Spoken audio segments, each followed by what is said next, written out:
Start. Mr. Chairman, sir, may I have the opportunity to participate in this debate? This is a private member's bill and I want to congratulate the mover of this bill for having brought this bill. A very important subject has been raised that right to work should be made a fundamental right. Right to work is the birthright of everybody, however poor or however rich, whether a man or a woman. We have right to property as a fundamental right in our country. But it is really said that right to work, which provides right to live, should not be made a fundamental right and should only be a directive principle. Why has this happened? Why could it not be made a fundamental right now? It is known that once it becomes a fundamental right, it becomes justiciable. That means that a person can go to the High Court, to the Supreme Court and say that it is his fundamental right and he must get a job. But as the government was not sure that it would be able to provide employment to every citizen, it did not do so. Because a fundamental right cannot be made only for a particular age group. It is for all citizens, and every unemployed citizen can come to the court and claim his right for a job to be given to him. That was the real apprehension, reluctance on the part of the government. But this helps us to raise a large economic issue to how we can create conditions in our country where every work-worthy person would have a job.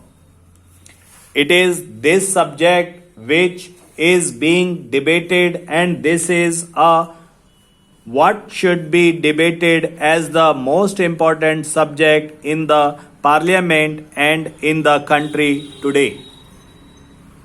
Unfortunately, I find every few people taking interest in this.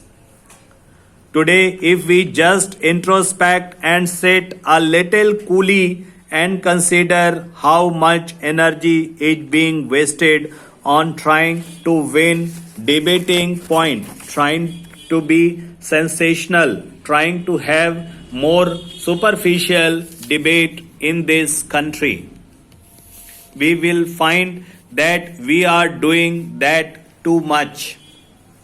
But the real issue is how to provide employment to every young man of this country. After all, what is socialism? When we say that we have pledged ourselves in the preamble that we will establish a democratic, socialist, secular, sovereign republic, what does it mean? What is socialism?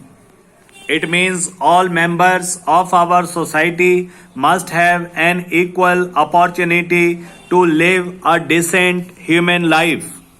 Such conditions must be created in our society where every single individual should have that right.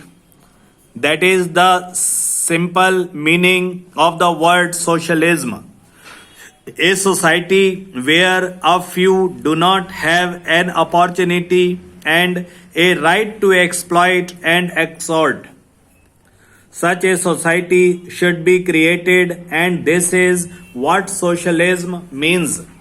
And to bring it about within the framework of a democratic structure, that is, by the will of the people, is the meaning of the concept which our founding fathers have enshrined in the Constitution when they have said that we will have a democratic socialist society. Let us ask ourselves the question, Have we succeeded in doing it?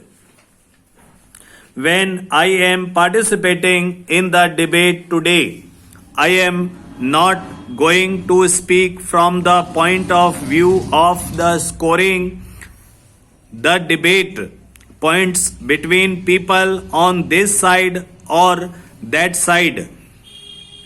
I think it is the duty of all of us, these people in the house and in that house who have been entrusted by 80 crores of people of this country with the task of doing something that will change their destiny and change their life. It is incumbent on us to sit down and give the topmost priority to consider as to how we can achieve this. After, if this is given priority, sir, I am sure a way can be found instead of wasting our energy on other matters. Let us concentrate on this matter. I am absolutely one with my friends when they say that this should be given the top priority. What do the young people of this country expect? Why are they restive? Why are they frustrated? It is because they are not employed. They do not have productive employment, creative employment. That is why they feel frustrated. By and large, if this is the fact, sir, then let us consider how this can be achieved. If you want to provide employment, that employment must be productive. What is wealth? Wealth is goods and services. It is not notes, the currency. Notes are actually the means of exchange. The wealth is goods. When do you say that man is a poor? It is when he is not able to have even the necessities of life. Now, how can you make them available to him? Obviously, they must be produced and then he must have the purchasing power to buy them. How can he have the purchasing power unless he has remunerative work?